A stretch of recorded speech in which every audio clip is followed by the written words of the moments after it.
Salut à tous, donc moi je suis délégué syndical de la CGT de Grand Prix, je m'appelle Adrien Cornet et on est là pour soutenir les copains de Sanofi qui sont attaqués aussi par des suppressions d'emplois, des centaines de suppressions d'emplois.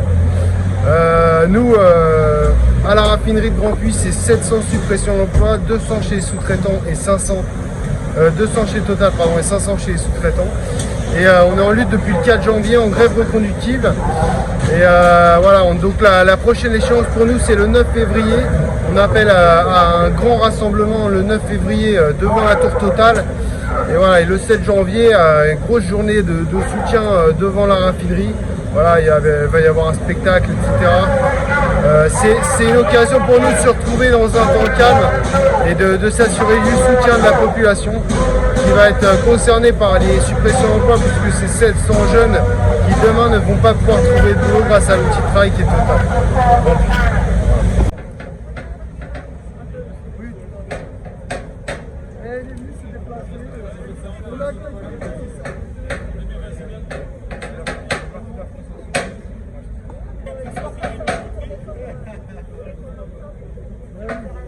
Je suis Laurence Cohen, sénatrice du Val-de-Marne, sénatrice communiste, et je suis ici en soutien aux salariés de Sanofi. Les suppressions de postes qui ont été annoncées par Sanofi, c'est un vrai scandale. Ça impacte considérablement le département du Val-de-Marne, puisqu'il y a déjà un site qui a été fermé à Alfortville. Et puis, c'est d'autant plus un scandale que nous sommes en pleine période de pandémie et qu'on ne peut pas s'empêcher de se poser des questions sur le retard qu'a pris Sanofi pour l'élaboration de ce vaccin anti-Covid. Il annonce donc ces suppressions d'emplois, mais il cave ses actionnaires de milliards d'euros, c'est 4 milliards par an en pleine période de pandémie, alors qu'il a touché en 10 ans 1,5 milliard d'euros de crédit impôt recherche. Donc c'est de l'argent public qu'il utilise non pas pour le bien-être des salariés, non pas pour développer la recherche, non pas en fait pour un problème de santé publique, mais bien pour faire des profits. Donc c'est ce que je dénonce aujourd'hui. Et effectivement en même temps en faisant des propositions. C'est-à-dire qu'il faut absolument que la France retrouve sa souveraineté dans la production et la diffusion de médicaments, et pour ça, il faut créer un pôle public du médicament et de la recherche. C'est la proposition que je porte au Sénat avec mon groupe. C'est la même proposition qui a été déposée à l'Assemblée nationale par mes collègues parlementaires communistes, et c'est cette proposition qui est soutenue par de nombreuses associations et aussi par les syndicats, et c'est ce qu'il faut faire monter aujourd'hui en France. Écoutez, notre présence c'est avant tout pour dénoncer les suppressions de postes chez Sanofi, notamment dans la recherche. Après, il va y avoir, bien sûr qu'il y a d'autres choses à reprocher à ce groupe et à dénoncer, notamment le respect des salariés, les conditions de travail. Alors oui, aussi les salaires, évidemment. Cette année, la direction nous a proposé une enveloppe d'augmentation individuelle de 0,6%, sachant que le groupe demain devrait annoncer quasiment 9 milliards de bénéfices.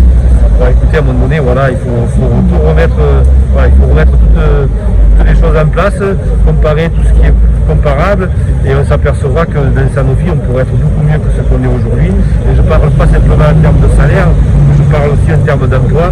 Il faut savoir que Sanofi abuse aussi de la main d'œuvre précaire, c'est-à-dire du CDD et de l'intérim.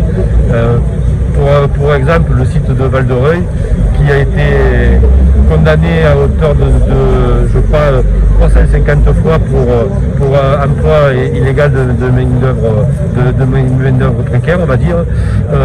Et au total, il y a eu, entre les frais de justice et les amendes payées par Sanofi, ça représente une note de quand même plus de 1 million d'euros.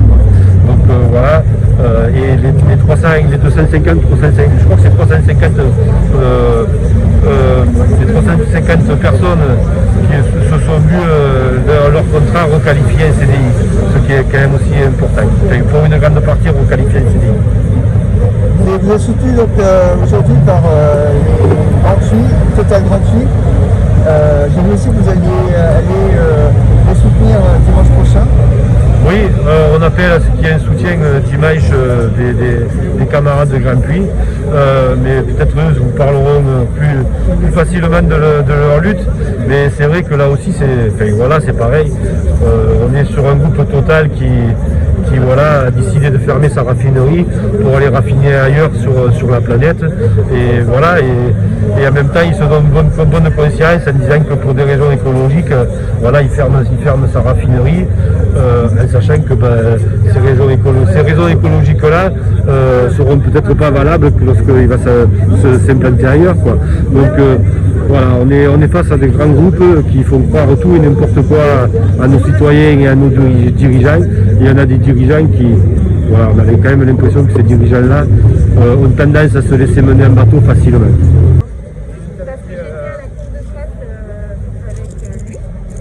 Je suis ici parce que je soutiens la lutte des Sanofi, à double titre d'abord, parce que je suis très en colère avec la logique de l'entreprise qui vise à dégager toujours plus de profits et à se séparer de salariés, ce qui est le cas, parce qu'il y a plus c'est par centaines, on a commencé par 400 postes, puis encore d'autres centaines de postes annoncés, donc c'est un gros carnage social. Donc moi je suis aux côtés des mobilisations aujourd'hui de salariés qui ne supportent pas l'effet d'aubaine de la crise sanitaire pour se séparer de salariés et tout réagencer, ça c'est la première chose.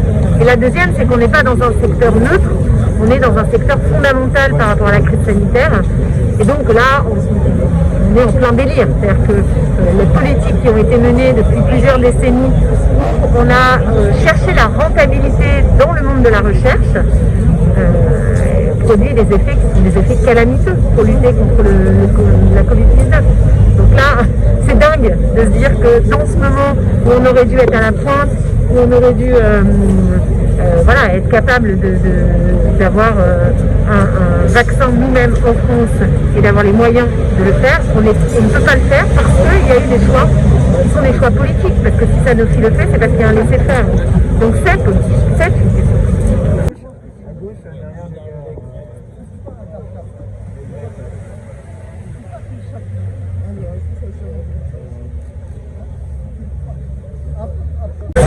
Même depuis 4 c'est la bagarre, hein, c'est dur. Total, c'est Godem. Ouais, c'est sûr, il n'y a pas de consommation. Là, on a fait un appel de 48 heures de coupure d'expédition quand même sur toute la France. Donc là, les 5 raffineries sont mis en coupure d'expédition. Donc ça a vachement quand même impacté Total, ça a fait pas mal de sites dans la presse et puis on va réitérer dès qu'on peut, on fera quoi. Et là, voilà, c'est terrible ce qui arrive sur le bassin sénégalais, ça fait des associations. J'ai jamais vu là-bas, mais c'est un peu comme chez toi, il n'y a que des chambres d'état.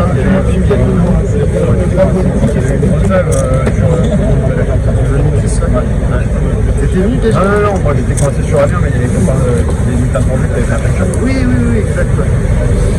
Ouais. Et puis on a vu Fakir en 2019 aussi, j'avais vu. Et du coup, tu vois, la raffinerie est au milieu des champs de betterave. Il n'y a que ça, quoi. Ça veut dire que la seule perspective pour les jeunes en 2024, c'est le Carrefour.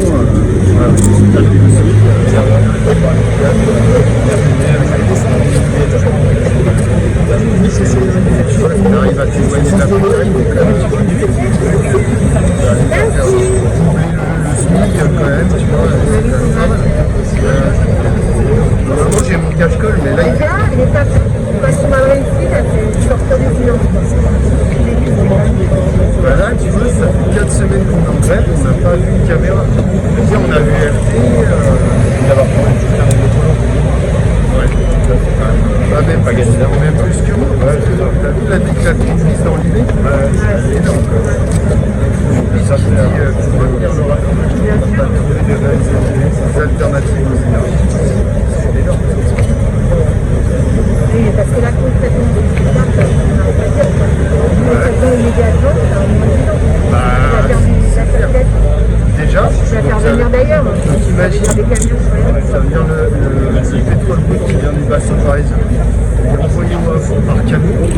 continuer. Pas de pipeline. Déjà, si c'est des camions de masse sur l'île, tous les camions qui chargeaient à Grandpuits vont charger à Genève, à Coignard, donc ça veut dire 78-80 charger.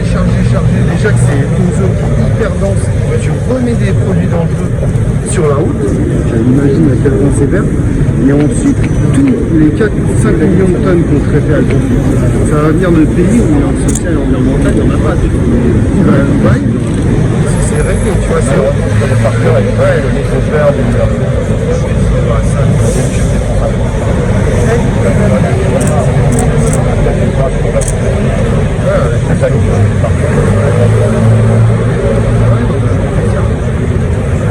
Est-ce que vous m'entendez? Sanofi qui est donc dans votre viseur. Pour vous, c'est le symbole de la politique industrielle ratée de la France? C'est le symbole d'une non-politique industrielle. Si on fait le bilan, depuis 10 ans, Sanofi a supprimé la moitié de ses chercheurs en France et dans le monde.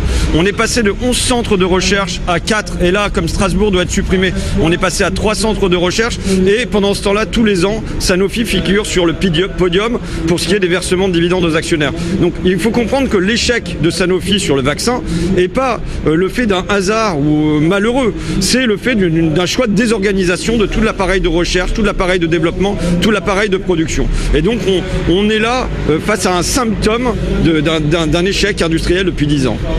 Ce que vous dénoncez, François Ruffin, c'est finalement une situation assez paradoxale qui est qu'on a vraiment besoin des labos et de la recherche aujourd'hui et en même temps Sanofi qui licencie du personnel?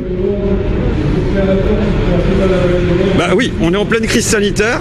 À la fois, je le redis, Sanofi l'an dernier a battu son record de versement de dividendes aux actionnaires à hauteur de 4 milliards d'euros et en même temps annonce la suppression de 750 postes. Il y a quelque chose qui est absolument incompréhensible. Évidemment qu'on a besoin de recherche sur la santé, là sur les vaccins, mais aussi sur la neurologie, sur le diabète, sur un certain nombre de maladies et il y a la décision de ça. Moi là, ce que je viens mettre en cause, c'est le laisser-faire du gouvernement. Comment ça se fait que le gouvernement laisse faire? Même la dernière déclaration de Sanofi concernant les vaccins, qui nous dit qu'ils vont faire du flaconnage en Allemagne à partir du mois de juillet. Comment ça se fait que la plus grande industrie pharmaceutique française se met pas à produire massivement en France des vaccins sur le territoire français et avant le mois de juillet et pas seulement faire du flaconnage? Et face à ça, on a un gouvernement qui paraît très satisfait et qui en fait fait le tour des plateaux de télévision comme des VRP. Sanofi n'a aujourd'hui pas besoin d'avocats parce qu'ils ont les ministres de l'économie et de l'industrie pour jouer ce rôle à leur place. Il y a d'autres entreprises en France, d'autres usines qui vont justement mettre les vaccins en flacons. Ce n'est pas une bonne nouvelle que des sites participent à cet effort, des sites français? Bah si, il le faut, mais maintenant il faudrait qu'il y ait la licence d'office, c'est-à-dire qu'il y a la possibilité pour toutes les entreprises qui le souhaitent de mettre en flacon, mais les entreprises qui ne le font pas, comme Sanofi, et pas seulement faire mettre en flacon, mais aussi produire des vaccins. Parce qu'aujourd'hui, la politique vaccinale, la vérité, on a beau avoir le président de la République qui passe aux 20h de TF1, mais c'est qu'elle est à l'arrêt. C'est qu'aujourd'hui, on ne pique plus, pour ne pas dire vaccine plus, de nouvelles personnes. On se contente de faire la deuxième dose parce qu'on n'a pas suffisamment de doses. On s'est mis dans une situation de dépendance, continue de la casse de notre principal outil sanitaire qui est Sanofi. On s'est mis dans une situation de dépendance à l'égard des multinationales étrangères et notamment de Pfizer. Et donc voilà, on en est là. Maintenant donc, pour faire face à ça, ce qu'il faudrait, c'est qu'on dise à Sanofi, vous devez produire ce vaccin en France, pas seulement le flaconner et le faire en millions, en dizaines de millions de doses très rapidement. L'appareil productif, il existe. Il faut que l'État ait le courage de se mettre face à Sanofi et qu'il n'en soit pas le complice. Et il faut que l'État ait le courage, selon vous, d'interdire les licenciements dans des sociétés qui reçoivent des aides publiques. C'est le mot d'ordre aussi aujourd'hui? Ça va de soi, je veux dire, ça va de soi. Le crédit impôt recherche, l'un des principaux bénéficiaires, c'est Sanofi, qui bénéficie donc de crédit impôt recherche pour supprimer la recherche. Maintenant, tout ça n'est pas le fait du hasard. Je veux dire, il y a des liens qui sont très intimes entre la Macronie et Sanofi, qui font qu'il n'y a absolument aucun contrôle de cet outil, qui n'est pas seulement un outil industriel, qui est un outil sanitaire. Il n'y a absolument aucun contrôle de ça par l'État. Je me souviens par exemple d'un échange avec Agnès Pannier-Runacher en plein confinement, où on manquait de sédatifs. Ça veut dire que très concrètement, on avait des patients qui étaient en train de mourir et dans les plus grandes souffrances. Et parce que les médecins n'avaient plus de doses d'hypnotique. Je disais, mais est-ce qu'on est en train de produire ça en France? Elle me disait qu'elle n'en savait rien, mais qu'on pouvait faire confiance à Sanofi. Moi, je fais pleinement confiance à Sanofi pour faire du profit. Je ne fais pas confiance à Sanofi pour faire de la recherche, pour développer des médicaments là où c'est le plus utile pour les Français. Et donc il y a la nécessité que l'État s'interpose et serve les intérêts des Français avant les intérêts des actionnaires de Sanofi. Et donc vous soutenez aujourd'hui évidemment les grévistes et les manifestants devant le siège nos vies qui sont mises en danger. De Sanofi. On a compris votre message. Merci François Ruffin d'avoir répondu à nos questions ce midi sur France Info. Notre méthode, et c'est la seule, c'est la grève. Parce que la grève imposera au patronat Sanofi, Total, Veralia, SKF et copains de la centrale de Gardanne, imposera au patronat nos conditions parce qu'on produit. Alors on doit décider de comment on travaille demain. Nous devons reprendre le contrôle de nos outils de travail. Et notre détermination est sans faille. On le dit partout sur le piquet. Nous ne nous contenterons pas d'une défaite. Nous ne lâcherons rien. La grève va durer encore et toujours. Nous déclarons à Patrick Pouyanné, PDG de Total, regardez-nous, ce n'est qu'un début.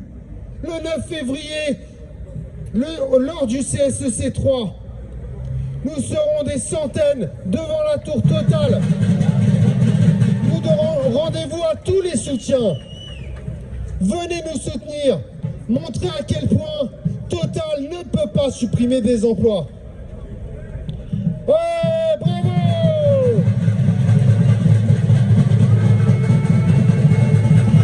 Bienvenue!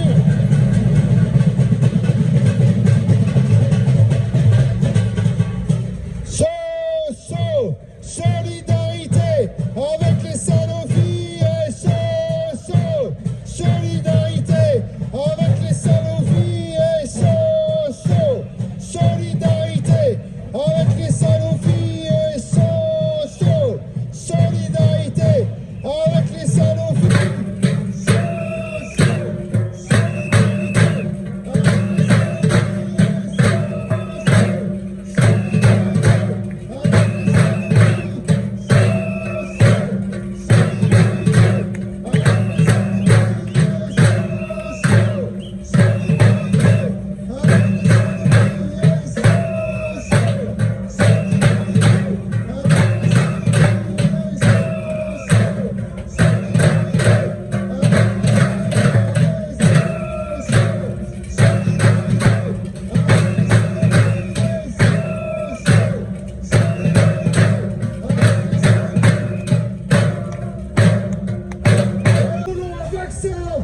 Après le vaccin sanitaire contre les actionnaires, contre ceux qui nous font crever demain.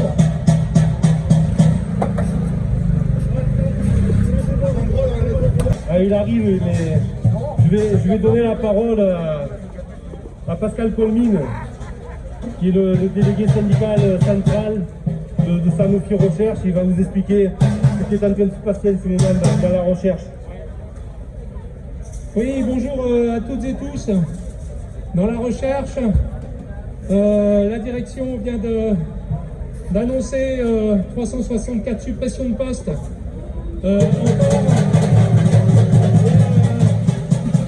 Avec la fermeture du site de Strasbourg, tous les sites de R&D impactés, alors que nous sortons à peine d'un plan de restructuration qui a supprimé plus de 299 postes en R&D en France, et la fermeture d'un site à Alfortville.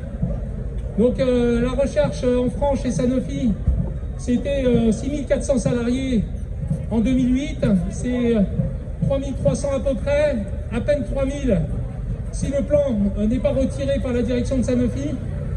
Donc tous les chercheurs sont furieux. Ce matin, nous étions rassemblés à plus de 200 salariés devant le centre de recherche de Vitry avec les copains du centre de production de Vitry qui malheureusement est aussi impacté par toutes ces restructurations.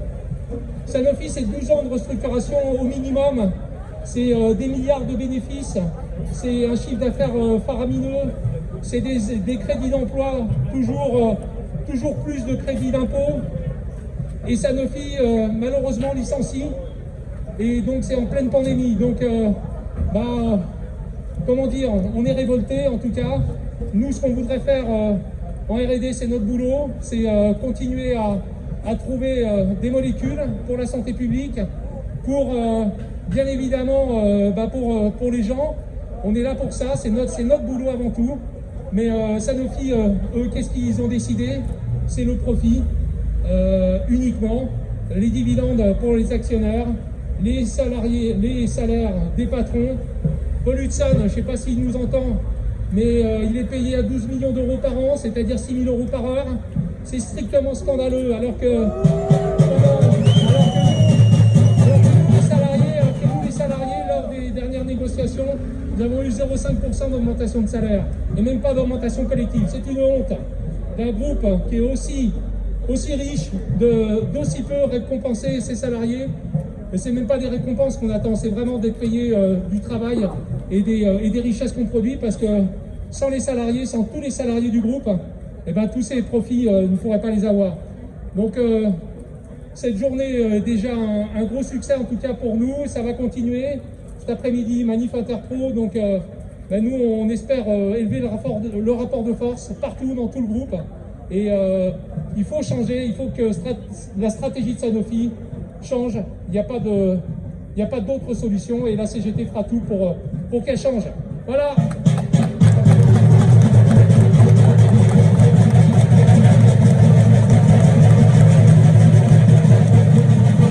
Alors, tout au bout de cette belle rue, il y a nos camarades de Montpellier qui arrivent. Les chercheurs de Montpellier, avec une nouvelle banderole. Alors, juste, pensez bien que dans 10 minutes, vous commencerons le projet de Sanofi. Je laisse la parole à la déléguée du site de Vitry Production. Et à savoir que les suppressions de postes aujourd'hui sont majoritairement dans la recherche en chimie. Ça veut dire que nos sites de production, alors pas forcément celui de Vitry, parce que lui il est plus sur la biotechnologie, mais quand vous supprimez des postes en recherche dans la chimie, ça veut dire que les sites de production de chimie que vous avez sur le territoire national, ça veut dire que ces sites-là, dans les années à venir, n'auront plus de production, n'auront plus d'activité. Et je vous rappelle quand même que M. Macron nous a expliqué que la souveraineté en termes de médicaments passerait par Sanofi, alors que Sanofi est en train de faire en sorte que demain, il n'y ait plus d'activité sur ces sites. Donc je passe la parole à la camarade de la CGT de Vitry Production. Alors, moi c'est Josepha Torres, je travaille au centre de production de Vitry depuis 37 ans. Et j'ai vu toute la transformation et toutes les saloperies que nos patrons ont fait. Alors là, ce que je voulais dire, c'est que la pandémie n'a pas enrayé la machine à faire du profit. Elle a même été une aubaine pour Sanofi, qui a vu son chiffre d'affaires augmenter. Et la pandémie n'a pas non plus mis un terme au projet de réorganisation, de suppression de postes et de sites. La possibilité d'un vaccin et de profit que Sanofi en attend fait peser sur les salariés de nouvelles tâches. Face à cela, les 113 embauches réalisées au centre de production de Vitry, ou les 300 embauches prévues pour 2021 sur l'ensemble du groupe en France, sont très insuffisantes. Tant en recherche qu'en production, le ras-le-bol est palpable. Cela fait une vingtaine d'années que les plans de restructuration et les plans d'économie s'enchaînent. Suppression d'emplois, vente de sites sont devenues monnaie courante dans l'entreprise. Pas un secteur n'a été épargné. Visiteurs médicaux, fonctions support, fabrication, sièges sociaux, recherche, et la liste est longue. Ces dernières années, ce sont nos collègues de la recherche qui paient le plus lourd tribut des suppressions d'emplois et des fermetures de sites. Pour nos collègues, c'est toujours moins de salariés pour toujours plus de travail. Les effectifs fondent, mais pas la charge de travail qui sans cesse est plus grande. Au centre de production, malgré l'annonce de 113 recrutements en raison de l'augmentation de la production et de la possible fabrication d'un des 2 vaccins de la Covid, la charge de travail est colossale. La production de biotech a plus que doublé, mais pas les effectifs. Sans compter que sur les 113 recrutements, 52 sont des travailleurs en contrat précaire. Il s'ajoute à tous les travailleurs en contrat qui travaillent à côté de nous, CDD, intérimaires, prestataires, qui aujourd'hui représentent environ 20% des effectifs. Ça suffit, il y en a marre. Tout cela pour que Sanofi continue à amasser des profits, qu'elle continue à verser des dividendes aux actionnaires, comme elle l'a fait l'année passée, en leur reversant 4,77 milliards, la plaçant en deuxième position dans le palmarès des 17 sociétés du CAC 40 ayant reversé des dividendes aux actionnaires. Car oui, avant de faire des vaccins, Sanofi fait surtout du fric, comme le font tous les autres grands trusts de l'industrie pharmaceutique. L'intérêt de toute la population et le bon sens voudrait que ces laboratoires travaillent ensemble, mettant en commun leurs connaissances, leur savoir-faire, mettent en commun leur production pour fabriquer des vaccins qui pourraient sauver des vies, éloigner la pandémie. Mais non, la concurrence oblige. Chacun a pour objectif ses propres profits. La loi du profit gâche tout, vraiment tout. Il gâche notre travail à nous tous. C'est particulièrement choquant dans l'industrie de la santé, mais aussi c'est la loi. C'est la loi de tous les secteurs industriels. Et cela se manifeste partout par les mêmes conséquences. ADP, Renault, General Electric, Auchan, Elior, Michelin, dans toutes les et puis Grand Puy, bien sûr. Bien sûr les camarades, Grand Puy aussi. Dans toutes ces entreprises, les plans de suppression d'emplois sont annoncés. En novembre dernier, le service de statistique du ministère du Travail a annoncé 657 PSE depuis mars 2020, contre 369 à la même période. Toutes ces destructions d'emplois vont faire grossir le nombre de chômeurs, qui est déjà en forte hausse à plus de 9% et qui atteint 6 millions de chômeurs, toutes catégories confondues. Pourtant, dans toutes ces entreprises, dans chacune d'entre elles, ce sont les salariés. C'est nous qui faisons tout tourner, nous qui créons toutes les richesses. Les dividendes accumulés par tous ces actionnaires, et bien sûr ceux de Sanofi, doivent servir non seulement à préserver nos emplois, mais à embaucher, et à embaucher en nombre. Nous ne voulons plus de cette précarité permanente. Nous ne voulons plus de cette charge de travail toujours plus grande. Nous ne voulons plus voir le nombre de chômeurs grandir, alors que ceux qui ont un travail croulent sous la charge de travail. Il y en a ras-le-bol, il faut que ça s'arrête. Et nous tous, on peut faire arrêter ça.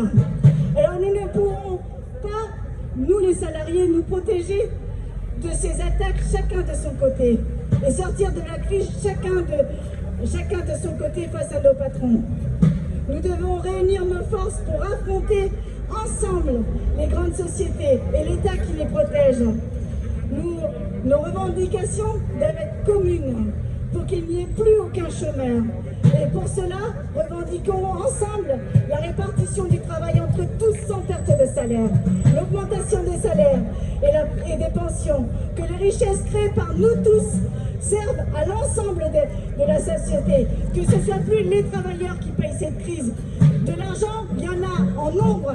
Les plus grandes familles ont augmenté leur